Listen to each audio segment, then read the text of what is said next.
새만금 동서도로와 신항만 방파제 등을 두고 군산과 김제가 관할권 다툼을 벌이고 있습니다. 그런데 동서도로 관할권이 사실상 김제시로 기울었음을 암시하는 듯한 시도단체장 발언이 나와 주목됩니다. 정읍과 김제 등 일부 지역에 대설경보가 발효되면서 전북특별자치도가 재난안전대책본부를 비상 2단계로 격상했습니다.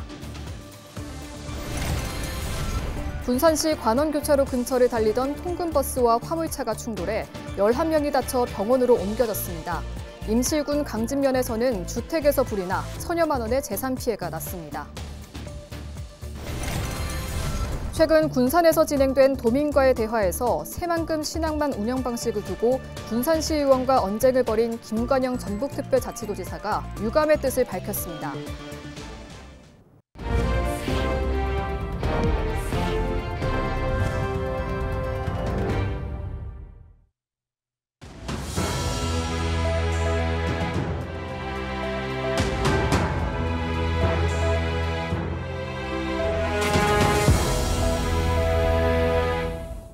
시청자 여러분 안녕하십니까? 헬로티비 뉴스입니다. 새만금 동서도로와 신항만 방파제 등을 두고 군산과 김제가 관할권을 다툼을 벌이고 있습니다. 하지만 관할권을 정하는 행정안전부 중앙분쟁조정위원회에서는 아직 결론을 내놓지 않고 있는 상태입니다. 이런 가운데 동서도로 관할권이 사실상 김제시로 기울었음을 암시하는 듯한 단체장 발언이 잇따라 나와 주목됩니다. 정명기 기자의 단독 보도입니다. 김관영 전북도지사가 김제시를 방문한 지난 4일. 김 지사와 정성주 시장, 시의회 의장단이 환담을 나눕니다. 대화 말미쯤 김 지사는 답보 상태를 면하지 못하고 있는 새만금 특별자치단체와 관련한 얘기를 꺼냅니다. 중군위에서 하라고 하고 또 새로운 미래를 위해서 나가야 되는데 이 지금 공동사업과 관련된 구역이 애매한 것들, 이런 것들에 대한 사업이 지금 전혀 못하고 있거든요. 그러면서 사실상 비협조적인 김제시와 시의회 측에 협조를 구합니다. 그동안 김제시의회에서도 의원님들이 그동안 동서도로에 관한 관할법 문제에 어느 정도 민감하게 드러나면 하겠다, 이런 입장들을 제가 취해온 것으로 아는데, 이어 새만금 동서도로 관할권이 사실상 김제시로 결정났음을 암시하는 듯한 발언이 나옵니다. 거의 아마 아시다시피 12월에 실질적으로 다 결정이 났고 2월 달에 발표 앞두고 있는데, 그렇게 되면 좀 그런 부분에 대해서 조금 속도감 있게 해서 실제 이를 뒷받침하는 정황도 있었습니다. 김 지사가 실질적으로 행안부 중분이 결정이 났다는 지난해 12월. 김제시장은 지역 내 한 공식 행사장에서 이같이 말했습니다. 만경 7공부에 의해서 동서도로가 김제시로 잠정 결정 중앙분쟁조정회에 의해서 결정되었다는 이런 말씀도 좀 드리고 싶고. 취재진은 이런 정보와 관련해 담당 부처인 행정안전부의 입장을 물었습니다. 돌아온 답변은 아직 확정된 게 없다는 것. 이달 중분위 회의가 열릴 예정이지만 어떤 결정을 내릴지는 지켜봐야 한다는 취지로 설명했습니다. 군산과 김제가 새만금 관할권을 두고 첨예하게 대립하면서 갈등이 깊어지고 있는 가운데 과연 어떤 결론이 날지 주목됩니다. 헬로티비 뉴스 정명기입니다. 최근 도민과의 대화에서 새만금 신항만 운영 방식을 두고 군산시 의원과 언쟁을 벌인 김관영 전북특별자치도지사가 유감의 뜻을 밝혔습니다. 김 지사는 7일 입장문을 통해 이유 여하를 막론하고 도민과 함께하는 공개적인 자리가 원활하게 마무리되지 못한 데 대해 깊은 유감을 표한다고 전했습니다. 또 우리 모두가 역지사지의 자세로 소통하고 협력하면서 전북 발전의 해법을 찾을 수 있길 기대한다고 덧붙였습니다. 7일 오전 10시 반에 고창과 부안 등 전북 6개 시군에 대설경보가 발효되면서 전북특별자치도가 재난안전대책본부 비상단계를 2단계로 격상했습니다. 전북자치도는 오는 8일까지 도내 전역에 계속 눈이 내릴 것으로 보고 김종훈 경제부지사 주재로 대설과 한파, 강풍 대비 회의를 열었습니다. 이날 회의에서는 설 연휴 발생한 대설과 한파 피해가 8일까지 접수될 수 있도록 조치할 것과 추가 적설에 따른 2차 피해를 막기 위한 사전 통제 등이 강조됐습니다. 정읍에는 지난 3일부터 닷새 동안 41cm가 넘는 눈이 내렸습니다. 기상청은 전북 전역에 8일까지 5에서 20cm, 정읍과 순창 등은 25cm가 넘는 눈이 내릴 것으로 예상했습니다. 전북에서 교통사고와 화재 등 사건 사고가 잇따라 발생했습니다. 7일 아침 7시 10분쯤 군산시 관원교차로 인근을 달리던 통근버스와 화물차가 충돌하는 사고가 났습니다. 이 사고로 통근버스에 타고 있던 11명이 병원으로 이송됐습니다. 경찰은 좌회전하던 버스와 직진하던 화물차가 부딪힌 것으로 보고 정확한 사고 경위를 조사하고 있습니다. 앞선 6일 밤 9시 40분쯤 임실군 강진면의 한 주택에서 불이 나 2시간 만에 꺼졌습니다. 이 불로 다친 사람은 없었지만 주택 한 채가 모두 타 소방서 추산 1,100여만 원의 재산 피해가 났습니다. 소방당국은 정확한 화재 원인을 조사하고 있습니다.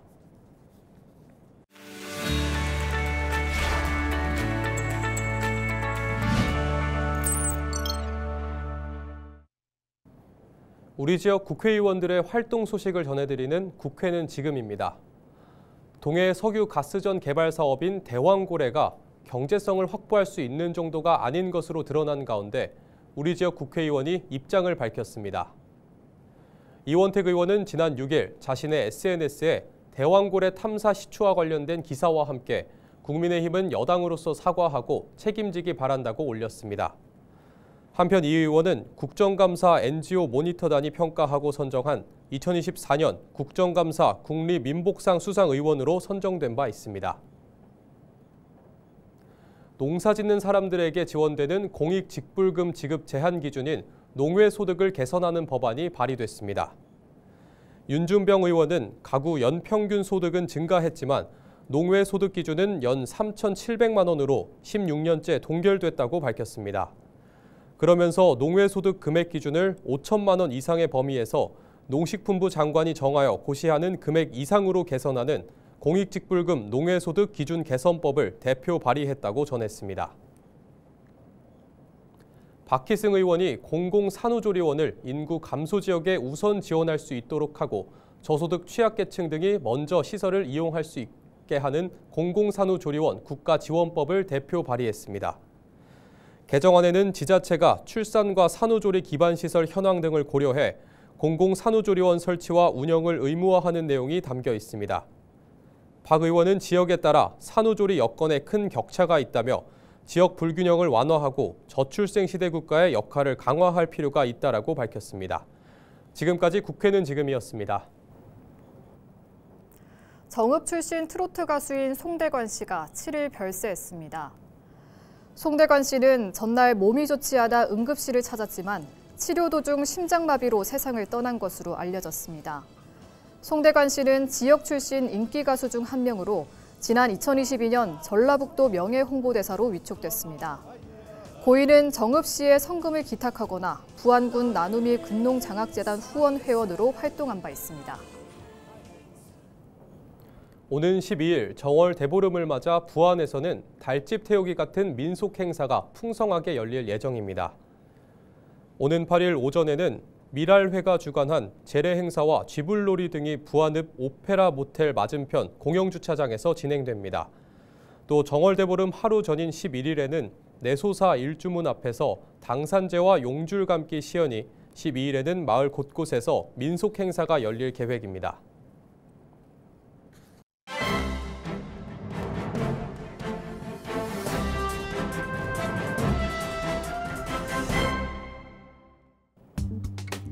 전북일보 기사입니다. 기획재정부가 역대 최대 규모의 정기 인사를 단행한 가운데 국가 예산 편성의 핵심 역할을 하는 예산실에 전북 출신이 단 한 명도 포함되지 않으면서 전북특별자치도와 일선 시군들의 예산 확보 활동이 더욱 험난해지게 됐다고 합니다. 6일 정치권과 기재부 내부 관계자 등에 따르면 기재부는 지난 5일 전체 과장급 인사 102명을 교체하는 역대 최대 규모의 정기 인사를 단행했는데 주요 부서인 예산실에 전북 출신이 단 한 명도 배치되지 않았다고 합니다. 지난번 인사에서도 예산실 내부의 전북 출신은 김제가 고향인 A 서기관 한 명에 불과했다고 합니다. 실무 핵심인 예산과장 자리에 한 명이라도 있으면 정보 공유와 예산 확보 활동 때 큰 도움이 되지만 지금은 비빌 언덕이 점점 좁아지고 있다는 게 도내 자치단체들의 위기의식이라는데요. 더 심각한 문제는 기재부 내부 전북 출신이 사라지는 상황이 가속화하고 있다고 신문은 전했습니다. 지금까지 신문 브리핑이었습니다.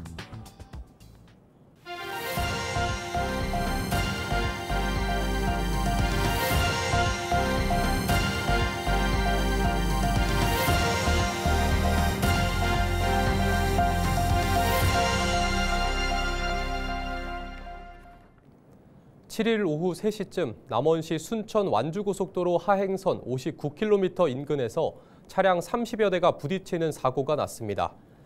소방당국 등에 따르면 이 사고로 10여 명이 다쳐 병원으로 이송됐습니다.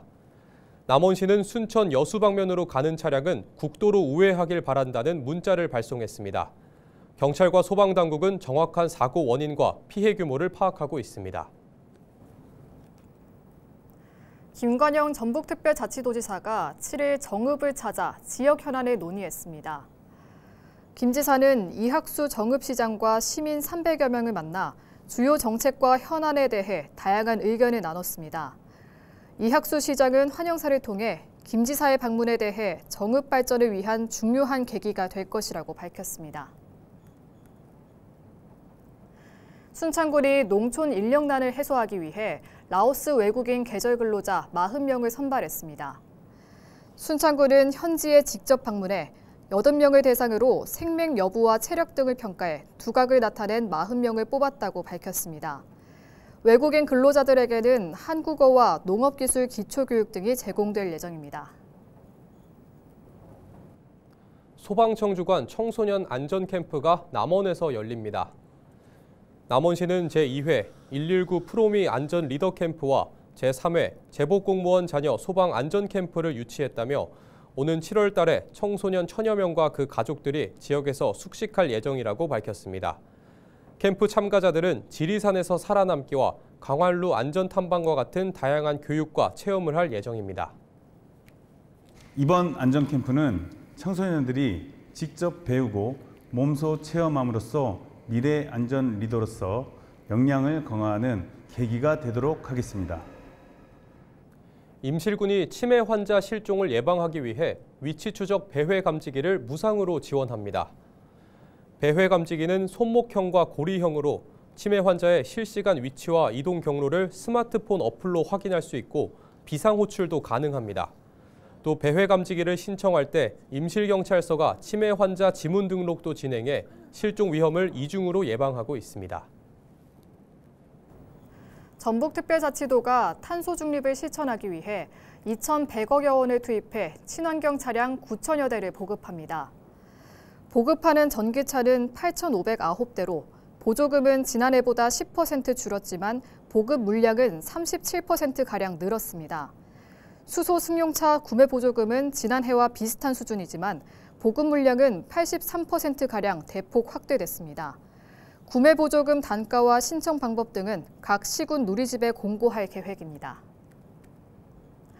전북특별자치도가 초등학생 자녀를 둔 근로자를 위해 단축 근로제를 시행하는 중소기업에 최대 110만 원의 장려금을 지원합니다. 대상은 상시 근로자 수가 50명 아래인 중소제조업체로 근로자 고용 형태에 상관없이 오전 10시 출근이나 오후 5시 퇴근과 같은 단축 근로를 운영하는 기업입니다. 사업장 한 곳당 근로자 3명까지 지원받을 수 있고 신청을 희망하는 기업은 오는 10일부터 중소기업 종합지원 시스템에 신청하면 됩니다. 전북특별자치도 교육청은 도박에 중독된 학생을 치료할 전문 병원을 공모로 선정해 연중 운영하기로 했습니다. 전북교육청은 입원비와 치료비를 지원해 학생들이 경제적 부담 없이 전문적인 치료를 받도록 할 계획이라고 밝혔습니다.